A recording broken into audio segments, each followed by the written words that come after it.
بسم اللہ الرحمن الرحیم۔ السلام علیکم ورحمۃ اللہ وبرکاتہ۔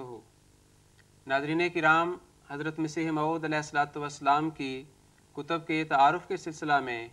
آج حضور اقدس کی ایک اور کتاب کے اوپر گفتگو آپ کی خدمت میں پیش ہے۔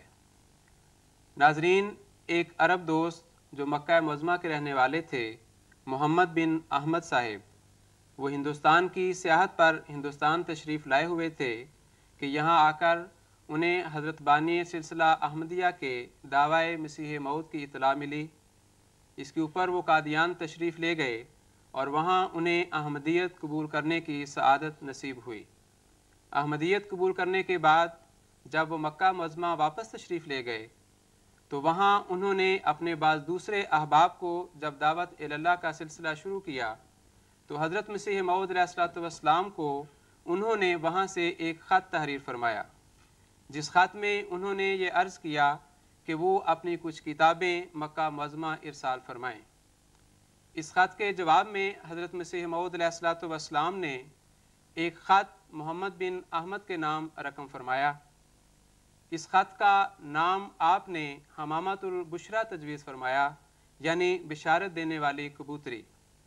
اس کتاب کے سر ورق پر آپ نے 2 شعر بھی رقم فرمائے کہ حمامتنا تطیر بریش شوقن وفی منکارہا تحف السلامی الی وطن النبی حبیب ربی والسید رسلہ خیر الانامی۔ حمامۃ البشریٰ کے نام سے یہ کتاب اگست 1893 میں محمد بن احمد کے خط کے جواب میں آپ نے تحریر فرمائی، جو کہ فروری 1894 میں شائع ہوئی۔ ناظرین، آپ نے اپنی اس کتاب میں مسیح ناصری کی وفات کے دلائل، حیات مسیح کے ضمن میں پیش کیے جانے والے دلائل کی تردید اور مسیح کی آمد ثانی اور اس کے متعلق احادیث میں مذکور علامات کی تفصیل سے تشریح فرمائی، اور اس کے ساتھ ساتھ آپ نے اپنے اوپر کیے جانے والے جملہ اعتراضات کا بڑی تفصیل اور وضاحت کے ساتھ جواب دیا ہے۔ ناظرین، اس ضمن میں ایک نہایت اہم بات یہ بھی یاد رکھنے کے قابل ہے کہ جہاں ہمیں اس کتاب کو خود پڑھنا چاہیے، وہاں دعوت اللہ کے سلسلہ میں خصوصاً عرب دوستوں کو حضرت مسیح موعود علیہ الصلوۃ والسلام کے دعویٰ کے سلسلہ میں یہ کتاب ہمیں ضرور پیش کرنی چاہیے۔ ناظرین، اس کتاب کے متعلق گفتگو کرنے کے لیے ہمارے ساتھ تشریف فرما ہیں محترم مولانا مبشر احمد صاحب کالوں اور محترم نصیر احمد صاحب انجم۔ تو سب سے پہلے خاکسار محترم مولانا مبشر احمد صاحب کالوں کی خدمت میں عرض کرے گا کہ کالوں صاحب، اس کتاب میں جیسا کہ ہم نے پڑھا ہے کہ حضرت مسیح موعود علیہ الصلوۃ والسلام نے جب دعویٰ کیا مسیحیت کا تو آپ کے اوپر جو بڑے بڑے اعتراضات کیے، ان کا جواب آپ نے اپنی اس کتاب میں دیا ہے۔ ان اعتراضات میں ایک بہت ہی اہم اعتراض یہ کیا جاتا تھا کہ مسیح ناصری نے، جو مسیح کی آمد ثانی جو ہے، اس کے بارے میں جو احادیث میں آتا ہے کہ وہ آئے گا، تو اس کے متعلق یہ ہے کہ وہ قیامت کے قریب اس کی آمد ہوگی، اور قیامت کی جو بڑی بڑی نشانیاں ہیں ان میں سے یاجوج ماجوج کا ظہور ہے، دابت الارض اور دجال کے بارے میں، اس کے ظہور کے بارے میں مختلف باتوں کا بیان ہے۔ تو اس ضمن میں انہوں لوگوں نے اعتراض یہ کیا ہے کہ ابھی تک ان میں سے کوئی ایک نشانی بھی پوری نہیں ہوئی، ظاہر نہیں ہوئی، تو یہ کس طرح ہو سکتا ہے کہ نشانیاں ابھی تک ظاہر نہیں ہوئیں اور مسیح جو ہے وہ آ گیا ہو؟ اس کا جواب حضرت مسیح موعود علیہ الصلوۃ والسلام نے کیا دیا ہے؟ حضور فرماتے ہیں کہ قیامت کی نشانیاں ان کی 2 قسمیں ہیں، کچھ علامات صغریٰ ہیں اور کچھ علامات کبریٰ ہیں۔ فرمایا جو علامات صغریٰ ہیں ان میں سے بعض تو ظاہری شکل میں پوری ہوتی ہیں اور بعض استعارات اور تمثیل کی شکل میں پوری ہوتی ہیں، لیکن فرمایا کہ جو علامات کبریٰ ہیں قیامت کی، وہ ساری کی ساری استعارات اور تمثیلی انداز میں پوری ہوتی ہیں۔ چنانچہ فرمایا قرآن کریم سے آپ نے کئی آیات درج کر کے ان سے استدلال فرمایا۔ ان میں سے ایک آیت کے الفاظ یہ ہیں کہ خدا تعالیٰ فرماتا ہے وَلَا يَزَالُ الَّذِينَ كَفَرُوا فِي مِرْيَةٍ مِّنْهُ، کہ کفار ہمیشہ سچائی کے بارے میں شکوک و شبہات میں گرفتار رہیں گے، حتیٰ تأتیہم الساعۃ بغتۃ، حتیٰ کہ قیامت ان پہ اچانک آ جائے۔ حضور فرماتے ہیں کہ یہ آیت اور اسی مفہوم پہ مشتمل دوسری آیات ہمارے لیے یہ بات واضح کرتی ہیں کہ قیامت کی نشانیوں میں سے ایسے انداز میں نشانیوں کا پورا ہونا کہ وہ شکوک و شبہات کا کلا کما کر دیں اور حقیقت کو بالکل عیاں کر کے دکھا دیں، یہ بات قرآن کریم کی ان پیشگوئیوں کے مخالف ہے۔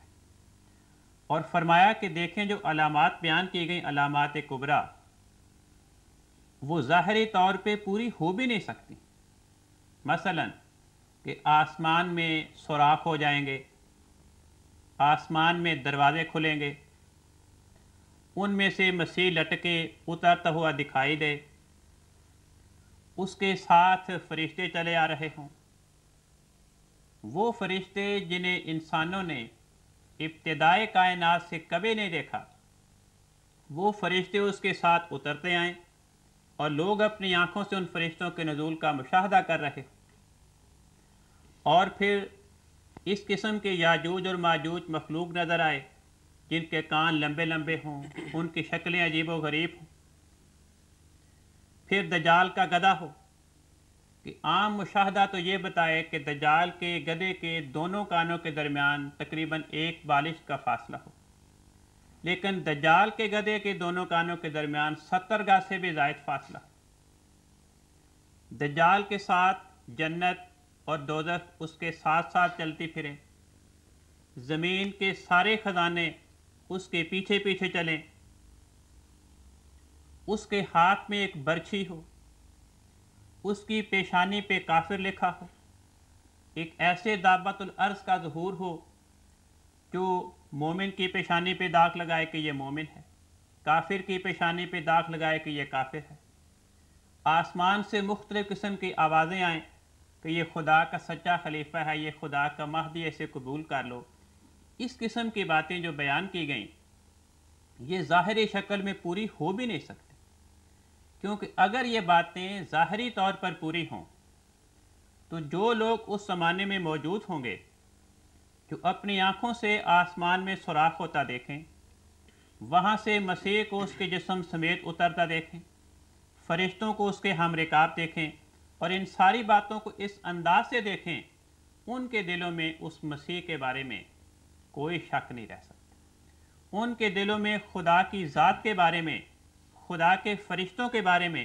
کسی قسم کے شک و شبہ کا تصور بھی نہیں ہو سکتا۔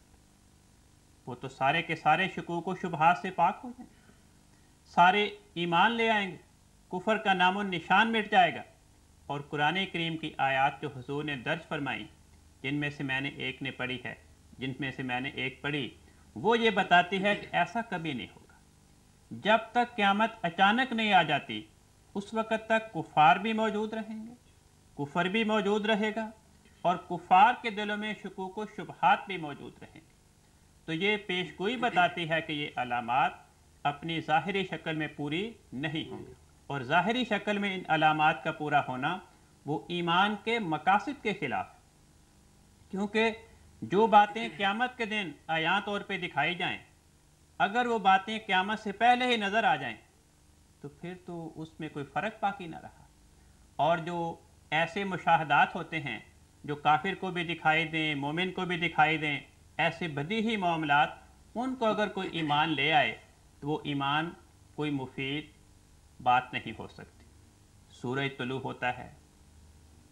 زمین گھومتی ہے، دریا چلتے ہیں، بارش برستی ہے، اب کوئی ان بدیہی چیزوں پہ ایمان لائے تو اس کا یہ ایمان اسے کوئی فائدہ نہیں دے گا۔ تو ایمان کی حقیقت تبھی مفید ہوتی ہے کہ جب کچھ ابھی حقیقت پردے میں چھپی ہوئی ہو اور بعض ایسے آثار نظر آئیں جن کو دیکھ کر حقیقت کی طرف رہنمائی نصیب ہو۔ تو حضور فرماتے ہیں کہ ان چیزوں سے ہمیں پتہ چلتا ہے کہ قیامت کی علامات کبریٰ جو مسیح موعود کا زمانہ ہے وہ اپنے تمثیلی انداز میں استعارہ کے طور پہ پوری ہوں گی، نہ کہ ظاہری شکل۔ جزاکم اللہ احسن الجزا۔ نصیر انجم صاحب، جیسا کہ ابھی یہ ذکر ہوا ہے کہ مسیح کی جو آمد ثانی ہے اس کے بارے میں کچھ علامات کا ذکر ہے، دجال کا ذکر بھی ہوا، اس ضمن میں ایک حضور نے دجال کی تشریح کرتے ہوئے بڑی خوبصورت جو تشریح فرمائی ہے، اس میں ایک صحابی تمیم داری کی حدیث کا ذکر بھی وہاں آتا ہے، تو اس کے بارے میں آپ ہمارے ناظرین کو بتائیں کہ وہ حدیث وہ کیا تھی اور حضرت اقدس نے اس کی کیا تشریح فرمائی ہے؟ جی، صحیح مسلم میں یہ حدیث بیان ہوئی ہے۔ تمیم داری بیان کرتے ہیں کہ وہ ایک سمندر کے سفر پر گئے، وہاں پر راستہ بھٹکنے سے وہ 1 ماہ تک سمندر میں پھرتے رہے، پھر وہ ایک جزیرے میں اترے۔ وہاں جزیرے میں وہ کہتے ہیں کہ ہمیں ایک عجیب و غریب مخلوق نظر آئی، بڑے بڑے بال تھے اس کے۔ ہم نے اس سے پوچھا کہ تم کون ہو؟ تو اس نے کہا کہ میں جساسہ ہوں۔ تو پھر اس نے کہا کہ تم میرے ساتھ وہاں گرجے گھر میں آؤ، وہاں پر ایک شخص بیٹھا ہے، وہ تمہیں باتیں بتائے گا۔ کہتے ہیں ہم اس کے ساتھ اسے ہٹ کر وہاں چلے گئے، تو وہاں پر ہم نے دیکھا کہ ایک قوی ہیکل بہت بڑا ایک شخص بیٹھا ہوا ہے، اور جس کے گردن کے گرد اس کے بازو گویا چمٹے ہوئے ہیں۔ تو اس طرح کا عجیب و غریب ایک مخلوق وہاں پر بیٹھی ہوئی ہے، زنجیروں میں جکڑا ہوا ہے جی، اور اس کی ٹانگوں سے لے کر جو گھٹنوں سے لے کر ٹخنوں تک کا وہ لوہے میں جکڑا ہوا، وہ سارا یہ ذکر ملتا ہے، لمبی حدیث ہے۔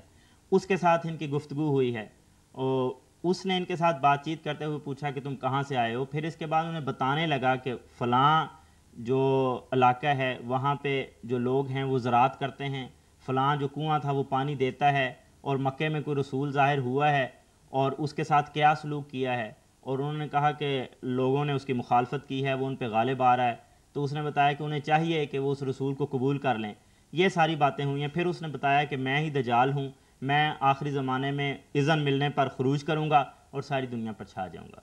یہ وہ حدیث ہے۔ حضرت مسیح موعود علیہ الصلوۃ والسلام نے اس پہ تبصرہ فرمایا ہے کہ ظاہری طور پر کسی صورت میں بھی اس کو ہم قبول نہیں کر سکتے، یہ حدیث رسول اس طور پر ہو ہی نہیں سکتی کہ ظاہری معنوں پہ اس کو محمول کیا جائے۔ وجہ یہ ہے کہ یہ قرآن مجید اور احادیث جو محکم دیگر احادیث ہیں اس کے خلاف ہے۔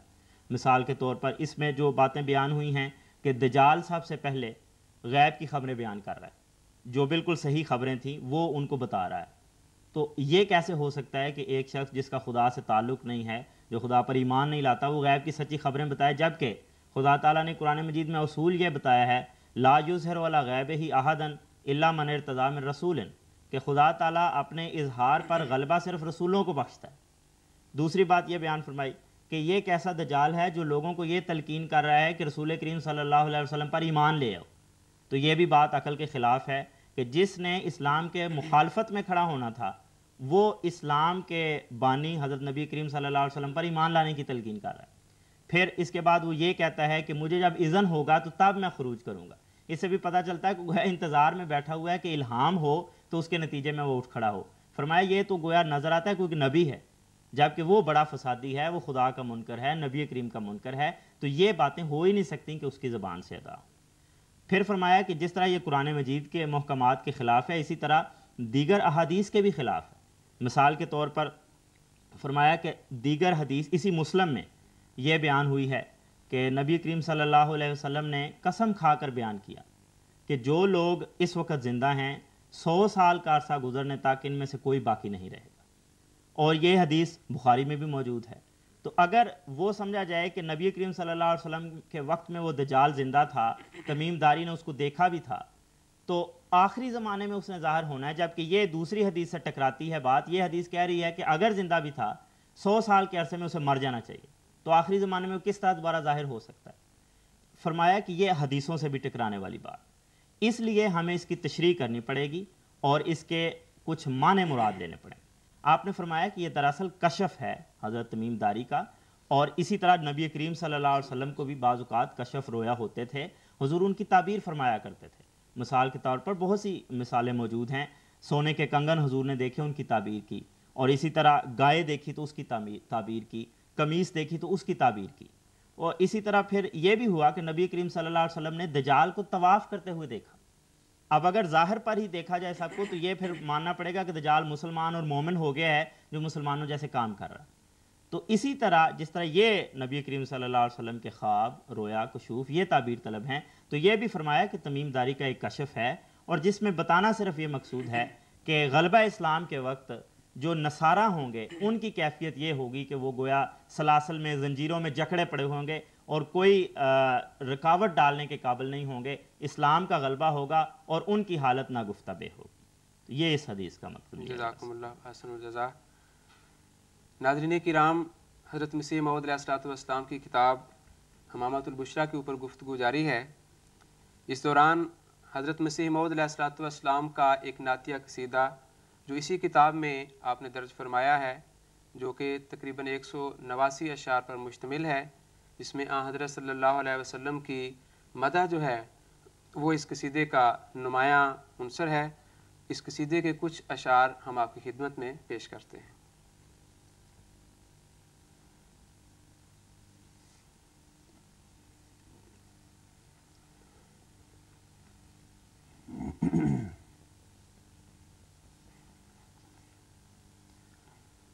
حضرت مسیح موعود علیہ السلام اپنے آقا و مولا حضرت محمد مصطفیٰ صلی اللہ علیہ وسلم کی شان میں عرض کرتے ہیں: وَإِنَّ إِمَامِ سَيِّدُ الرُّسُلِ أَحْمَدُ رَضِينَاهُ مَطْبُوعًا وَرَبِّي يَنْظُرُ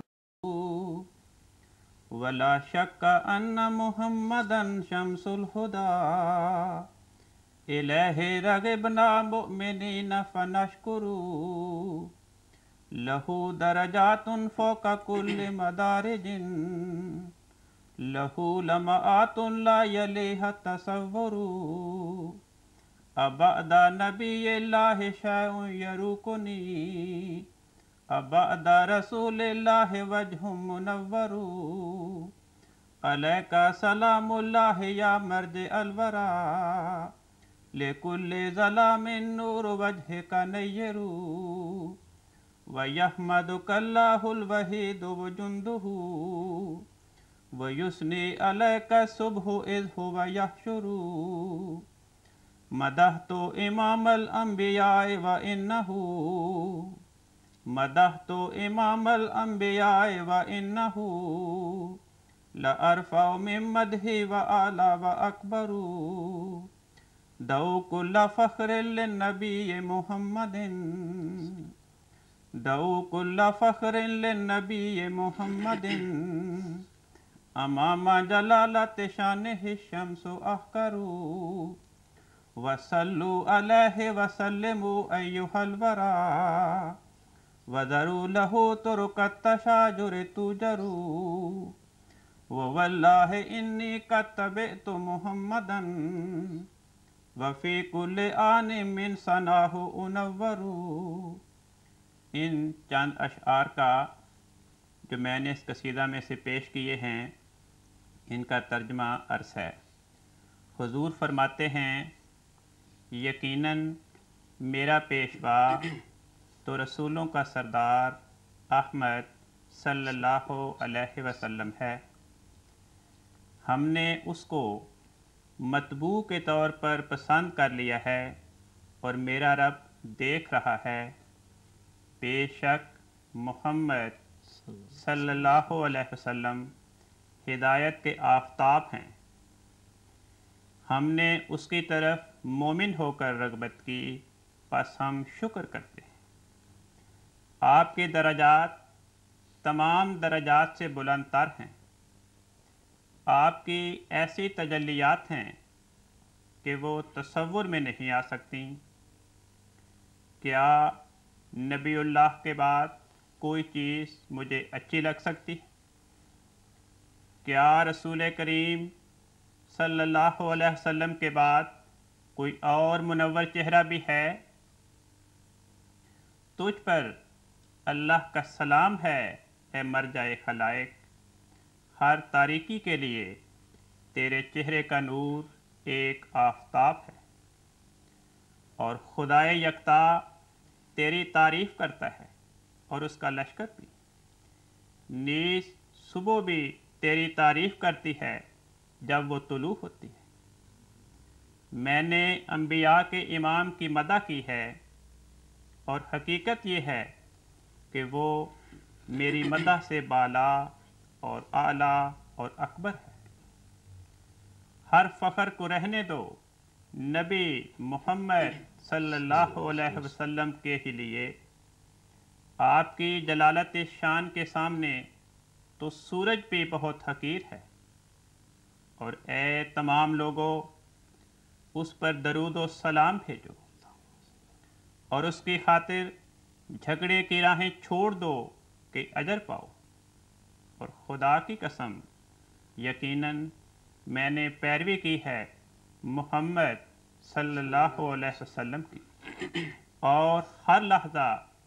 آپ کی روشنی سے ہی منور ہو رہا ہوں۔ جزاکم اللہ احسن الجزا۔ ناظرین، حضرت مسیح موعود علیہ السلام کے نعتیہ قصیدہ میں سے کچھ اشعار محترم مولانا مبشر احمد صاحب کالوں آپ کی خدمت میں پیش کر رہے تھے۔ اب ہم حمامات البشریٰ کے کچھ اور مسائل پر گفتگو جاری کرتے ہوئے محترم نصیر احمد صاحب انجم سے یہ سوال کریں گے کہ نصیر صاحب، حضرت مسیح موعود علیہ السلام نے ایک حدیث یازع الجزیہ پر بڑی خوبصورت تشریح فرمائی ہے کہ آن حضرت صلی اللہ علیہ وسلم نے مسیح کی آمد کے بارے میں جو یہ علامت بیان فرمائی ہے، اس کی کیا تشریح تھی؟ حضور نے بیان فرمایا ہے کہ صحیح بخاری کے بعض نسخوں میں یہ الفاظ آتے ہیں کہ جب مسیح آئے گا تو یزع الجزیہ، وہ جزیہ ختم کرے گا، اور بعض علماء کرام اس سے یہ استدلال کرتے ہیں کہ وہ جنگیں تو خوب کرے گا، لیکن جنگ میں اس کا اصول یہ ہوگا کہ یا مسلمان ہو جاؤ تلوار کے ڈر سے، ورنہ پھر قتل کر دوں گا، جزیہ نہیں قبول کرے گا۔ تو حضور فرماتے ہیں کہ یہ بات بالکل درست نہیں ہے، اور وہی اصول جو پہلے میں نے گفتگو کی اس میں کہ مخالف قرآن ہے۔ تو فرمایا کہ دیکھیں اس کا نتیجہ یہ نکلتا ہے کہ کوئی عیسائی باقی نہیں بچے گا، جس سے بھی پوچھے گا دو ہی صورتیں ہوں گی، یا مسلمان ہو کر عیسائی ختم ہو جائے گا یا قتل ہو کے۔ حالانکہ قرآن مجید کہہ رہا ہے کہ وَجَاعِلُ الَّذِينَ اتَّبَعُوكَ فَوْقَ الَّذِينَ كَفَرُوا إِلَىٰ يَوْمِ الْقِيَامَةِ، حضرت مسیح کو مخاطب کرتے ہوئے کہ عیسائی بھی اور یہودی بھی قیامت تک باقی رہیں گے۔ تو اگر یہ تشریح مانی جائے تو یہ مخالف قرآن ہے، اس وجہ سے ہم اس کو رد کرتے ہیں۔ تو فرمایا کہ اصل الفاظ جو دوسرے نسخوں میں موجود ہیں وہ یزع الحرب کے ہیں، اور یہ مراد ہے کہ مسیح جنگیں ہی نہیں کرے گا بلکہ صلح اور دلائل کے ساتھ اپنی تبلیغ کرے گا، اور اس کی وجہ یہ ہے کہ اس زمانے میں وہ حالات نہیں ہوں گے جن کی وجہ سے جنگیں کرنی پڑیں۔ چنانچہ فرمایا دیکھیں اس زمانے میں عیسائی لوگ نہ تلوار کے ذریعے ہم پر حملہ آور ہوتے ہیں اور نہ جبراً بزور بازو ہمیں اپنے دین کی تبلیغ کرنے سے منع کرتے ہیں، تو اس وجہ سے ان کے ساتھ بھی ایسا کرنا ناجائز ہے۔ تو حدیث کے اصل الفاظ یزع الحرب درست ہیں، جس کا مطلب ہے کہ مسیح آ کر جنگیں نہیں کرے گا۔ جزاکم اللہ حسن الجزا۔ کل سے ابھی ذکر ہوا تھا کہ مسیح کی جو آمد ثانی ہے اس کی بڑی بڑی علامات کا ذکر چل رہا تھا۔ دجال کا جیسے آپ نے وضاحت کی کہ دجال کی نشانی تھی، اگر اس کی اسی طرح رکھا جائے تو بڑی مضحکہ خیز سی وہ نشانی بن جاتی ہے، اصل میں وہ ایک استعارہ تھا۔ اسی طرح ایک اور نشانی جو ہے جس کے اوپر بڑا زور دیا جاتا ہے، احادیث میں اس کا ذکر ملتا ہے، وہ یاجوج ماجوج کا ظہور ہے۔ تو اس کے بارے میں حضور اقدس علیہ السلام نے کیا روشنی ڈالی ہے کہ یاجوج ماجوج سے کیا مراد ہے؟ اس کتاب میں ان کا ایک اعتراض درج ہے مخالفین کا۔ وہ کہتے ہیں کہ مسیح موعود کے زمانے میں یاجوج اور ماجوج نے مر جانا تھا، ان کا ظہور ہونا تھا، ان کے کان بڑے لمبے لمبے ہونے تھے، اتنے لمبے کان کہ انہیں اپنے نیچے بھی بچھا لیں، اپنے اوپر بھی اوٹ لیں۔ ان کے تیر اور کمان انہیں مسلمان ان کے مرنے پر جلائیں گے، ایندھن کے طور پہ استعمال کریں گے۔ یہ اعتراض ان کا حضور نے درج فرمایا۔ حضور فرماتے ہیں کہ یہ بات کہ یاجوج ماجوج کون ہیں اور کیا وہ مسیح موعود کے زمانے میں مر جائیں گے،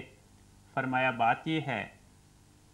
کہ یاجوج اور ماجوج یہ روس اور برطانیہ کے عیسائی اقوام ہیں، اور قرآن کریم بتاتا ہے کہ یہود اور عیسائی ان دونوں کا وجود تا قیامت رہے گا۔ چنانچہ قرآن پاک فرماتا ہے فَأَغْرَيْنَا بَيْنَهُمُ الْعَدَاوَةَ وَالْبَغْضَاءَ إِلَىٰ يَوْمِ الْقِيَامَةِ، کہ قیامت کے دن تک یہودیوں اور عیسائیوں کے درمیان آپس میں بغض اور نفرت کا بازار گرم رہے گا۔ اب یہ آیت پیش گوئی کر رہی ہے کہ مسیح موعود کے زمانے میں یہ کہنا کہ نصارہ سارے کے سارے مر جائیں گے، اس آیت کے خلاف بات، اس لیے یہ عقیدہ خلاف قرآن ہے،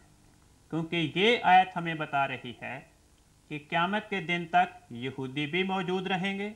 اور عیسائی بھی موجود رہیں گے۔ اس پہ حضور فرماتے ہیں کہ بعض لوگ یہ کہتے ہیں کہ جی پوری قوم کا اس بات پہ اتفاق ہے کہ یاجوج ماجوج بڑی عجیب الخلقت ہوں گے اور ان کے لمبے لمبے کان ہوں گے جنہیں وہ اپنے نیچے بھی بچھا لیں گے، اپنے اوپر بھی اوڑھ لیں گے، اور وہ زمین کے اقلیم رابع میں قید ہیں اور اس زمانے میں انہیں وہاں سے آزاد کیا جائے گا۔ حضور فرماتے ہیں کہ آج اتنی ترقی ہو چکی ہے کہ زمین کے چپے چپے کا ہمیں پتہ چل چکا ہے، زمین کی تمام آبادیوں کا ہمیں علم ہو چکا ہے، اور اس دور میں، اس ترقی کے زمانے میں، سائنسی علوم کی ترقی کے زمانے میں، ہمیں اقلیم رابع میں اور اس کے تمام علاقوں میں ایسی کسی قوم اور اس قسم کے نشانات کا ہمیں پتہ نہیں چلا۔ اس لیے یہ ہماری ایک مشاہداتی جو چیز ہے، یہ اس بات کی دلیل ہے کہ یہ نظریہ بالکل باطل ہے۔ حضور فرماتے رہ گئی یہ بات کہ یہ کیسے پتہ چلے کہ یاجوج ماجوج سے مراد عیسائی قوم ہیں۔ فرمایا کہ قرآن کریم یاجوج اور ماجوج کی یہ بنیادی نشانی بیان فرماتا ہے کہ آخری زمانے میں جب یاجوج اور ماجوج کو کھولا جائے گا تو پیش گوئی کے طور پہ فرمایا کہ ہم من کل حدب ینسلون، انہیں ہر خشکی پہ اور ہر تری پہ غلبہ نصیب ہوگا، ساری زمین پر ان کا تسلط ہوگا۔ تو حضور فرماتے ہیں کہ یاجوج ماجوج کے بارے میں قرآن کریم کا یہ پیش گوئی کرنا کہ زمین پہ اس کا غلبہ ہوگا، ادھر قرآن کریم یہ ہمیں بتاتا ہے حضرت عیسیٰ علیہ السلام کے ساتھ جو خدا نے وعدے 4 کیے تھے، ان میں سے جو چوتھا وعدہ ہے اس کے الفاظ یہ ہیں، فرمایا وَجَاعِلُ الَّذِينَ اتَّبَعُوكَ فَوْقَ الَّذِينَ كَفَرُوا إِلَىٰ يَوْمِ الْقِيَامَةِ، کہ اے مسیح تیرے پیروکار وہ قیامت کے دن تک یہودیوں پہ غالب رہیں گے۔ حضور فرماتے ہیں اس وقت 2 قومیں عیسیٰ علیہ السلام کی پیروی کی دعوے دار ہیں، ایک عیسائی اور دوسرے مسلمان۔ حقیقی طور پر تو مکمل طور پہ کوئی انسان بھی نبی کی پیروی کا دعویٰ نہیں کر سکتا، کچھ نہ کچھ کمی رہ جاتی ہے، لیکن دونوں قوموں کے موازنے کے اعتبار سے دیکھا جائے تو حقیقت کے قریب پیروی وہ مسلمان قوم میں ہے، اور دعویٰ کے لحاظ سے کہ عیسیٰ علیہ السلام کا انکار نہیں کرتے، کسی حد تک ان کی سچائی کے، ان کی نبوت کے، ان کے فرمودات کی پیروی کرتے ہیں، اور بعض باتوں میں انکار بھی کرتے ہیں، بعض باتوں میں وہ گمراہی میں بھی مبتلا ہیں، تو عیسائی پیروی کے دعوے دار ہیں۔ تو حضور فرماتے ہیں کہ خواہ حقیقی پیروی مراد ہو یا محض دعویٰ کے طور پہ ادعائی پیروی مراد ہو، دونوں اعتبار سے اس آیت کا نتیجہ یہ نکلتا ہے کہ اب تا قیامت زمین پہ غلبہ یا عیسائیوں کو نصیب ہوگا یا مسلمانوں کو نصیب ہوگا۔ ادھر یہ فرمایا کہ یاجوج ماجوج ایسی قوم ہے جو زمین میں فساد کرے گی، سچائی کے خلاف وہ سازشیں بنے گی۔ تو یہ بات کہ وہ سچائی کے خلاف ہوگی، زمین میں فسادات برپا کرے گی، یہ علامت بتاتی ہے کہ وہ مسلمان نہیں ہو سکتے۔ تو جب یاجوج ماجوج مسلمان نہیں ہو سکتے تو پھر دوسری قوم اس آیت نے بتایا کہ وہ عیسائی ہیں۔ تو اس آیت نے مل کر ہمیں یہ رہنمائی کی کہ یاجوج اور ماجوج سے مراد عیسائی اقوام ہیں، اور یہ جو فرمایا کہ زمین پر ان کا غلبہ ہوگا، اس سے مراد یہ ہے کہ اس وقت مسیح موعود کے زمانے میں دنیا پہ عیسائی قوموں کا تسلط ہوگا۔ تو یہ حقیقت یاجوج اور ماجوج کی حضور نے بیان فرمائی۔ جزاکم اللہ احسن الجزا۔ آپ دونوں احباب کا بہت بہت شکریہ کہ آپ نے یہاں تشریف لا کر حضور کی کتاب کے بارے میں کچھ مسائل سے ہمارے ناظرین کو آگاہ کیا۔ تو ناظرین کرام، اس کے ساتھ ہی ہمیں اجازت دیں، انشاءاللہ تعالی اگلے پروگرام میں ہم حضور اقدس کی کسی اور کتاب کا تعارف آپ کی خدمت میں پیش کریں گے. تب تک کے لیے اجازت دیں. اللہ حافظ.